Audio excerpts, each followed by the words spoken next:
दोस्तों, ये मौसम बदलने का वक्त है और अक्सर इस दौरान सर्दी खांसी होना बहुत ही आम बात है। जुकाम होना, नाक बहना, एकदम से बुखार आ जाना, इन सभी समस्याओं का हमें अक्सर सामना करना पड़ता है। नमस्कार, मैं हूं आपकी होस्ट और दोस्त वर्षा दुबे और आपका बहुत बहुत स्वागत है हमारे शो क्या करें क्या ना करें में। दोस्तों, आज के हमारे इस एपिसोड में हम बात करेंगे कि सर्दी खांसी को हम कैसे होम्योपैथी से ट्रीट किया जा सकता है और कौन कौन सी ऐसी चीज़ें हैं जिनका ध्यान रखना बहुत ज़रूरी है। ऐसे कौन से प्रिकॉशंस हैं जिनको अगर आप लेंगे तो अपनी सर्दी खांसी को बड़े ही आराम से ट्रीट कर पाएंगे। और आज इन्हीं सभी विषयों पर हमसे बात करने के लिए, हमें गाइड करने के लिए हमारे साथ मौजूद हैं होम्योपैथिक डॉक्टर संदीप गायकवाड़। नमस्कार डॉक्टर। नमस्कार। आपका हमारे शो में बहुत बहुत स्वागत है। Thank you. डॉक्टर, आज के हमारे एपिसोड में हम बात करने वाले हैं कि कैसे होम्योपैथी सर्दी जुकाम इन सारी चीज़ों को ट्रीट करती है। तो आगे बढ़ने से पहले सबसे पहले तो हम चाहेंगे कि आप हमें और हमारे सभी दर्शकों को बताएं कि ये मौसम बदलने का वक्त है और अक्सर इसी दौरान पे सर्दी खांसी होना, बुखार होना, जुकाम होना, ये चीज़ें बड़ी आम होती हैं। तो ऐसा क्यों होता है, इसका कारण क्या है? मौसम के परिवर्तन के समय, जैसे समर सीजन से बरसात का सीजन, धूप से बरसात या बरसात से ठंडी का सीजन है, तो ये अक्सर हम देखते हैं कि कई लोगों को सर्दी या खांसी हो जाती है। तो इसका कारण है मौसम का परिवर्तन। और उस दौरान कई बार हम देखते हैं कि संक्रमण हो जाता है, वायरल इन्फेक्शन या बैक्टीरियल इन्फेक्शन। तो उस स्पेसिफिक वो पीक पीरियड होता है कि जहाँ पे अक्सर हम देखते हैं कि कई लोगों को, इवन एडल्ट्स लोगों में भी, इवन बच्चों में भी हम देखते हैं कि सर्दी या खांसी जैसी प्रॉब्लम्स होती है। जी, तो डॉक्टर, जैसे अब हम सर्दी खांसी की बात करें तो होम्योपैथी में आम तौर पर किस तरह की दवाइयों का इस्तेमाल होता है? ओके, होम्योपैथिक दवाइयाँ एक प्राकृतिक चिकित्सा पे आधारित है जी, जिसमें हम शरीर की जो स्वयं चिकित्सा शक्ति है, जिसे हम वाइटल फोर्स बोलते हैं होम्योपैथी में, या हम कॉमन भाषा में डिफेंस सिस्टम बोलते हैं, उसको बढ़ावा देने में समर्थ होती है। और वही एक बेस है, होम्योपैथी का आधार है, जिस बेस पे हम पेशेंट को दवाई ट्रीट करते हैं। तो ऐसी कुछ दवाइयाँ हैं जिसे हम अगर मरीज में दें तो वो सर्दी या खांसी का जो समस्या है वो प्रबंधित होती है। तो ऐसी कुछ दवाइयों के बारे में मैं आपको बताऊंगा जो यूनिक बोल सकते हैं कि यूनिक कैरेक्टर है उन दवाइयों का। तो ऐसी सैकड़ों दवाइयाँ हैं, उसमें से मैं कुछ आपको एग्जांपल्स दूंगा। जैसे पहला एग्जांपल हम ले सकते हैं एकोनाइट। एकोनाइटम नेप्थेलस ये नाम है उस दवाई का। इसमें सर्दी या खांसी एकदम अचानक से मरीज में हम देखते हैं, अचानक से वो शुरू हो जाती है और उसके साथ कई बार हम देखते हैं कि बुखार भी आ जाता है। और इसका प्रमुख कारण ये होता है कि एक्सपोजर टू, मतलब जैसे ठंडी या ये सूखी हवा है, कोल्ड और ड्राई विंड, दोनों का एक साथ। एक साथ अगर कोई एक्सपोज होता है उस हवा को, तो उसके बाद फिर हम देखते हैं कि सर्दी या खांसी का प्रॉब्लम हो। तो ऐसे समय हम एकोनाइट का यूज करते हैं।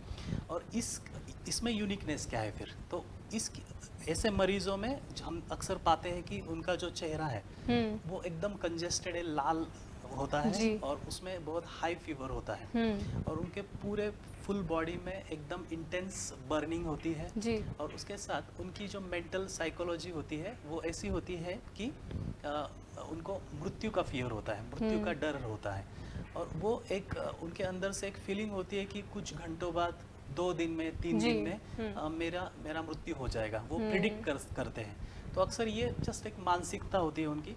और अगर कोई ऐसी मानसिकता हमें मिले, उसके साथ हाई फीवर और सर्दी खांसी अगर हम देखते हैं, तो उस केस में हम एकोनाइट नेप्थेलस देते हैं। दूसरा अगर मेडिसिन का हम देखेंगे तो बेलाडोना एक नाम की दवाई है, जिसमें भी हम कई बार मरीजों में देके सर्दी खांसी से उनको पूरी तरह से छुटकारा मिल जाता है। तो सर्दी खांसी बेलाडोना में कैसी है, तो उनमें भी ये सडनली आता है, अचानक से आता है। इस केस में भी हम देखते हैं कई बार कि फेस कंजेस्टेड है और रेड है। फिर डिफरेंस क्या है, देखो यही तो हमें देखना चाहिए। और डिफरेंस ये होता है कि बेलाडोना में अक्सर अगर ये फोरहेड को हम टच करें तो वहाँ पे एकदम इंटेंस हीट होती है जी। और अगर हम उसी मरीज में सेम टाइम अगर फीट्स को टच करें तो वो आइसी कोल्ड होता है। जी। तो देखो फोरहेड हॉट है और फीट्स अगर कोल्ड है और ऐसे मरीज में अगर बार बार लेमोनेड या नींबू शरबत पीने की इच्छा होती है और ऐसे केस में ये जो मरीज होते हैं वो बहुत एग्रेसिवली बिहेव करते हैं और फीवर अगर उसके साथ सर्दी खांसी के साथ है और वो डेलीरियम स्टेट में है, मतलब कुछ भ्रम होता है उनके अंदर। तो ये सब पिक्चर अगर एक केस में हम एक मरीज में देखें तो हम बेलाडोना देते हैं उनको। तीसरा एक दवाई है जिसके हम आर्सेनिक एल्बम कहते हैं। उस केस में भी कई बार हम न्यूमोनिया, अस्थमा, ब्रोंकाइटिस ऐसे केसेस में हम ये दवाई देते हैं, जिसमें यूनिकनेस क्या है, ये मरीज को ठंडी बिल्कुल बर्दाश्त नहीं होती, लेकिन ये लोग देखो ठंडी में भी एक कैरेक्टर होता है, ये जो कंबल ओढ़ के सोते हैं ये सिर्फ यहाँ से नीचे गर्दन से नीचे ही कंबल ओढ़ के सोते हैं, लेकिन यहाँ पे उनको हवा चाहिए। ये खुला रखेंगे और कांस्टेंट उनको फैनिंग की डिजायर होती है और ये जो मरीज होते हैं ये बार बार छोटे छोटे टाइम के बाद, थोड़े थोड़े समय के बाद थोड़ा थोड़ा पानी पीते हैं। और सबसे इम्पोर्टेंट इस मरीज में होता है कि ये बहुत रेस्टलेस होते हैं और फिर से मेंटल पिक्चर ऐसा होता है कि मृत्यु का फियर स्पेशली जब रात का वक्त होता है, 1 या 2 बजे के टाइम पे इनका पीक पीरियड होता है। उस दौरान अगर बहुत ज्यादा मृत्यु का फियर, डर है और उसके साथ ये सारे सिम्टम्स अगर हमें मिले तो हम आर्सेनिक एल्बम देते हैं। इस तरह जैसे Gelsemium, Calcarea carb, sulphur, Pyrogenium, even Tuberculinum, ऐसी कई सैकड़ों दवाइयाँ हैं, तो वो हमें यूनिक कैरेक्टर्स देख आइडेंटिफाई करने हैं, तो रुग्ण को देनी चाहिए। जी डॉक्टर, अभी आपने बताया कि कैसे अलग अलग मरीज के जो सिम्टम्स हैं उनको आइडेंटिफाई करके आप दवाइयाँ देते हैं। तो जैसे बच्चे, जब हम बच्चों की बात करते हैं तो उनको बहुत ज़्यादा सर्दी खांसी होती है और बहुत फ्रिक्वेंटली होती है, लाइक हर 1 महीने में या 15-20 दिन में उनको सर्दी खांसी का दिक्कत होता ही है।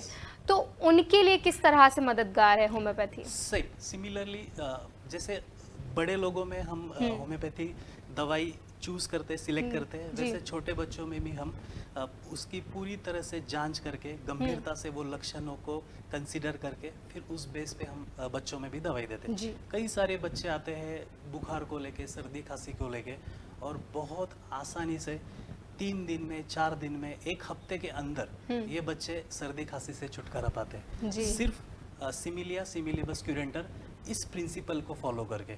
मतलब ये बहुत ज़रूरी है कि आपको होम्योपैथी को प्रिंसिपल्स को या उसकी जो तत्वों को, नियमों का पालन करना जरूरी है, बैलेंस रहना चाहिए। और आजकल मैं देखता हूँ ये पालन किया नहीं जाता। कुछ रेडीमेड प्रोडक्ट्स आजकल मार्केट में आए हैं कि ये खांसी के लिए, ये गैस्ट्रिक प्रॉब्लम के लिए, ये स्किन प्रॉब्लम के लिए, चूरन भी बहुत सारे ऐसे रहते हैं, उसको पेटेंट प्रोडक्ट बोलते हैं, जो कम्प्लीटली आज होम्योपैथी को बहुत बड़ा इससे धोखा है। और ये फार्मेसीज है, just because of sake of business ये लोग ये सारे प्रोडक्ट्स बेचते हैं जिसमें बिल्कुल प्रिंसिपल्स का फॉलो नहीं किया जाता। और जो कुछ ऐसे डॉक्टर्स भी हैं एक्चुअली कि ये पेटेंट प्रोडक्ट्स मरीजों में देते हैं, तो मैं इन डॉक्टर को भी ये सलाह दूंगा मेरे इस चैनल के माध्यम से कि आप अगर प्योर होम्योपैथिक डॉक्टर हो, आप अगर मॉन्ग्रेल सेक्ट नहीं हो, तो आप डेफिनेटली होम्योपैथी के प्रिंसिपल का पालन करें और कोई भी पेटेंट प्रोडक्ट अपने मरीजों को